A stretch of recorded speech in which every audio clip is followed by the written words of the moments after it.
일단 본격적으로 저희가 이제 그 한동훈 비대위원장에 대해 가지고 얘기를 해봐야 될 것 같은데, 어제 이제 그 비대위원장으로서 취임식을 하면서 12분 정도 그 연설을 했습니다. 근데 그 12분의 연설이 지금 이제 그 이후에 비하인드 스토리가 조금씩 공개가 되고 있는데, 내용을 들어보니까 이게 이제 A4 용지로 해가지고 한 20페이지 가까이나 된다고 해요. 그리고 이제 그 A4 용지 끝부분이 해질 정도로 이렇게 막 그 접혀 있었다라고 합니다. 그러니까 얼마나 그 한동훈 장관이 12분 정도의 그 연설을 준비하기 위해 가지고 많은 에너지와 노력을 했는지를 우리가 알 수가 있는 거죠.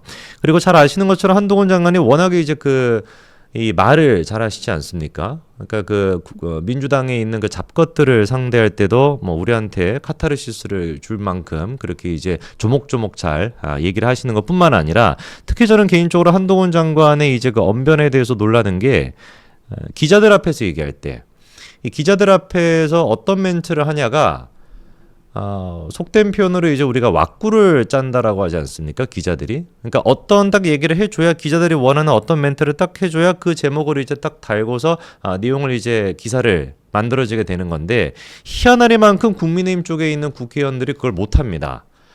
그러니까 이제 뭐 예전에 그 자유한국당 시절에도 많이 이제 그 하소연을 했던 게, 왜 이렇게 기자들이 우리 얘기는 안 받아주냐, 우리 왜 그런 얘기들은 왜 기사를 안 써주냐, 뭐 이런 얘기도 많이 있었는데, 그거는 말을 못해서 그래요. 그러니까 기자들이 뭐 화제가 될 만한 내용이라고 하면 뭐하러 기사를 안 쓰겠습니까? 당연히 화제가 될 법한 그런 왁구를 짤 만큼 이제 그런 멘트를 날려주면은 당연히 기사가 나오게 되는 거죠. 그냥 국민의힘 쪽에 있는 사람들이나 자유한국당에 있었던 사람들이 말을 못하기 때문에, 그러니까 실력이 없는 거죠. 정치인으로서 자기가 갖고 있는 소신과 이념을 국민들한테 설득을 하는 것만큼 중요한 게 뭐가 있겠습니까? 그러니까 가장 기본 중에 기본도 대부분의 국민의힘 의원들이 안 돼 있습니다. 그러니까 이제 우리 그 장해찬 최고도 매번 나와가지고 얘기를 하는 게, 뭐 자기 혼자만 왜 싸우냐, 방송 나가가지고 자기 혼자만 토론하고 자기 혼자만 남궁이나 이렇게 그 코인 중독자들 막 상대해야 되냐, 이런 얘기하는 게 그 다 타당한 얘기거든요. 너무나 이제 그 국민의힘 쪽에 있는 사람들이 말주변이 없고 싸울 수 있는 의지도 없다 보니까 그렇게 장해찬 최고나 뭐 김병민 최고 뭐 그 두 사람만 그렇게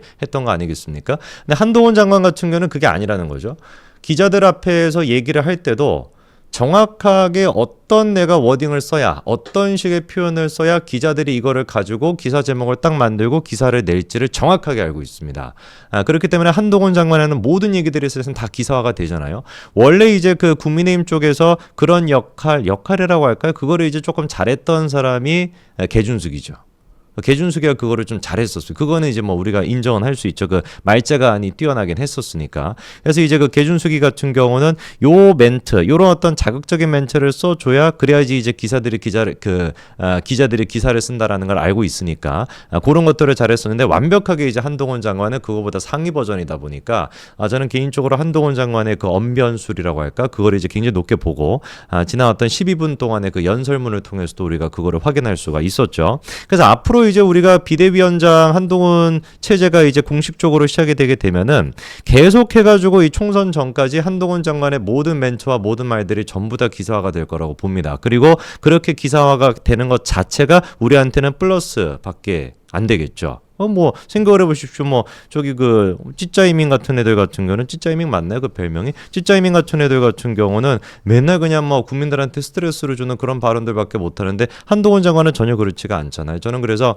다른 거 다 떠나가지고 한동훈 장관이 이 언변술이 뛰어나다는 거, 기자들이 정확하게 캐치할 수 있는 그런 표현들을 찝어낼 수 있는 능력, 그리고 국민들한테 감동을 줄 수 있는 표현력, 이거 한 가지만 놓고 보더라도 어마어마한 여파를 불러올 것이라고, 어마어마한 비대위원장으로서 역할을 할 수 있을 거라고 저는 확신합니다. 그래서 12분짜리 그 연설도 엄청나게 지금 화제가 됐잖아요. 우리 그 서민 교수님 같은 경우도 한동훈 장관 그 취임식 보고서 눈물을 흘리시더라고요. 빨대왕 그 라이브 하면서 막 눈물을 흔들고, 눈물을 흔드는 게 아니고 눈물을 어떻게 흔드나, 눈물을 막 흘리고, 그리고 지금 이제 지금 시청하시는 분들도 한동훈 장관 그 연설 보면서 막 이 가슴이 벅차오르는 그런 거 느끼시지 않았습니까? 저 혼자만 느꼈나? 그런 거 느끼셨을 텐데, 그렇잖아요. 그러니까 워딩 하나하나가, 야 진짜 이거는 한동훈 장관만이 할 수 있는 워딩들이다. 그래서 실제로 이번에 20페이지 가까이 되는 그 연설문을 한동훈 장관 혼자 썼다라는 거거든요. 근데 이번 연설문뿐만 아니라 원래 한동훈 장관 다 혼자 썼었습니다. 한동훈 장관 혼자서 이제 그 법무부 장관이었을 때도 연설문 같은 거 이제 다 혼자 썼다라는 게 워낙에 또 유명하니까. 그래서 저는 개인적으로 비대위원장 한동훈의 어떤 이제 그 주옥 같은 멘트들. 그러니까 이제 그 찌째명 같은 경우는 발음이 좀 주옥 같은 이제 그런 멘트를 하는 것이고, 한동훈 장관 같은 경우는 주옥 같은 멘트가 이제 나올지 그것도 벌써부터 기대가 됩니다. 어제 그 12분짜리 연설은 다 보셨죠, 그렇죠, 여러분? 그래서 지금 뭐 댓글창도 보니까 그래서 뭐 다 감동 받으셨다, 눈물이 흘리셨다, 뭐 이런 얘기들 많이 나오고 있습니다.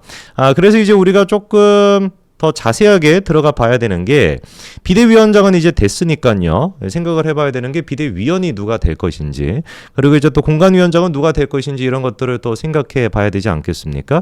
근데 이제 그 일각에서 나왔던 얘기, 오해하시면 안 돼요. 일각에서 나왔던 얘기입니다. 제가 하는 얘기가 아니고, 일각에서 나왔던 얘기가 천하용인을 아마 한동훈 장관이 품지 않을 거냐, 뭐 이런 예측 아닌 망상도 있었습니다.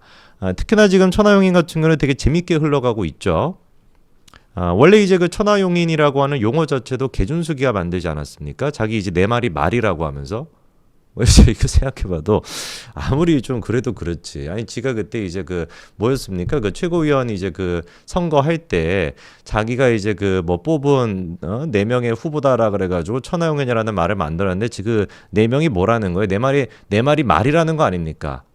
아니 살다가 저는 자기를 도와주겠다고 나서는 그 사람들에 대해 가지고 말에다가 비유를 하고, 자기는 무슨 뭐 배너인가 뭐가 되는 거예요? 자기가 이제 뭐 말을 이제 끌고 가는 사람이다, 이딴 식으로 비유한다는 게 말이 되는 거예요. 저는 그래서 개인적으로 그때부터 아니 천하용인도 이게 뭐라고 할까요? 이제 최소한의 자존심 같은 게 있으면, 그런 얘기를 듣고 막 박차고 그냥 뭐 개준석이 멱살 잡고 막 이래야 되는 거 아니겠어요? 네가 뭔데 무슨 뭐 성상남이다 받았다 뭐 이따위 지금 논란이나 있는 인간이 언제 지금 이재명 길을 따라가도 이상하지 않을 법한 네 같은 인간이 어떻게 우리를 말에다가 비유하냐, 내 말이 말에다가 비유하냐, 멱살 잡고 막 흔들어야 될 것 같은데, 그러기는커녕 그때도 계속해가지고 눈치를 봤었죠, 개준석이.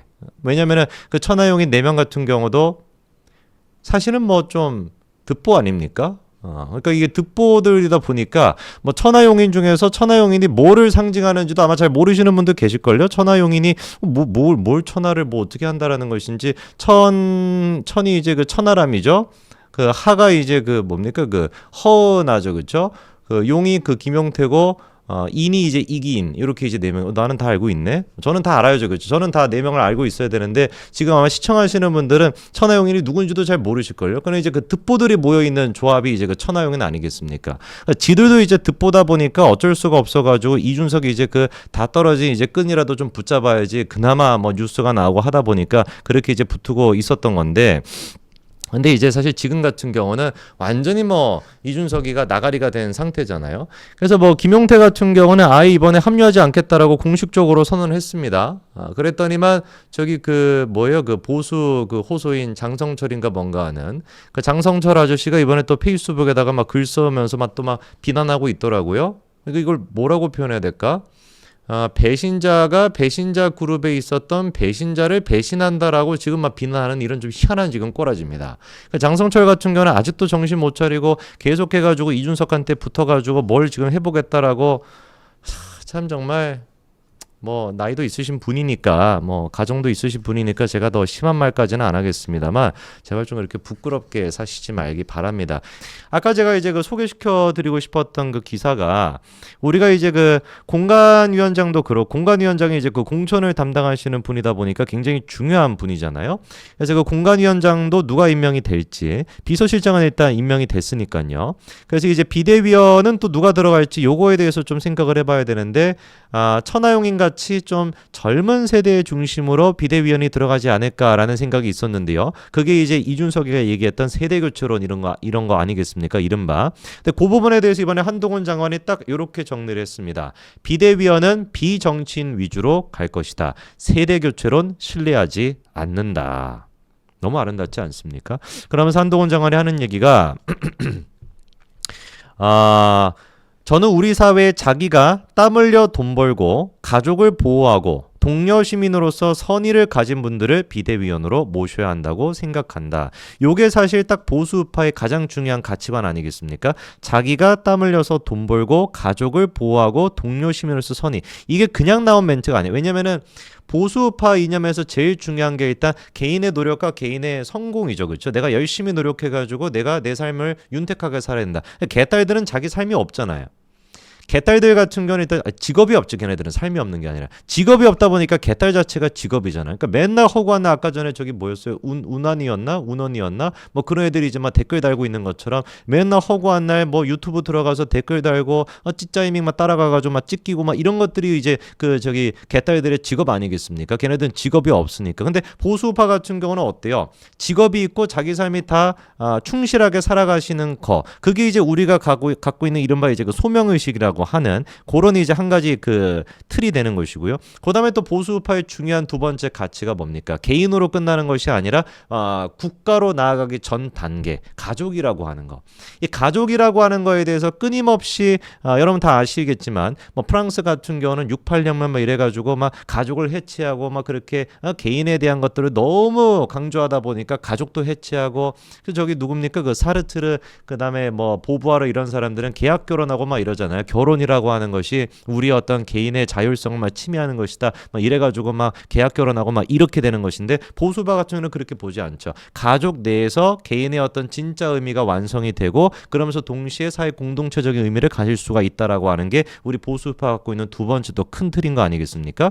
그래가지고 세 번째로 이제 한동훈 장관이 얘기하는 게 자기가 땀을 흘려가지고 돈을 벌고 이거를 먼저 얘기하고 그거를 이제 바탕으로 해서 가족을 보호하고를 얘기하고 그 다음에 이제 마지막 세 번째로 얘기하는 게 뭐가 되는 거예요? 동료 시민으로 이제 딱 이렇게 정리가 되는 거죠. 그래서 한동훈 장관의 이 얘기가 그냥 우리가 젊은 사람, 세대교체론이라고 하는 그냥 젊은 사람을 모셔오겠다. 이게 중요한 게 아니라 땀 흘려서 자기가 일을 하고 가족을 보호하고 동료 시민으로서 역할을 할 수 있는 사람, 정확하게 보수우파의 가치관을 갖고 있는 사람을 데려오겠다라는 걸로 정리가 된다라는 것이죠. 예, 그래서 저는 뭐 한동훈 장관에 대해 가지고 뭐 그런 얘기도 있었습니다. 뭐 정치 경험이 없기 때문에 뭐였죠? 그때 뭐 제대로 위원장을 못할 것이다. 이런 진짜 말도 안 되는 특히나 이제 그 세복의 쪽에 있는 사람들이 그런 헛소리를 많이 하는데 지들은 뭐 정치를 많이 해가지고 정치를 잘했나?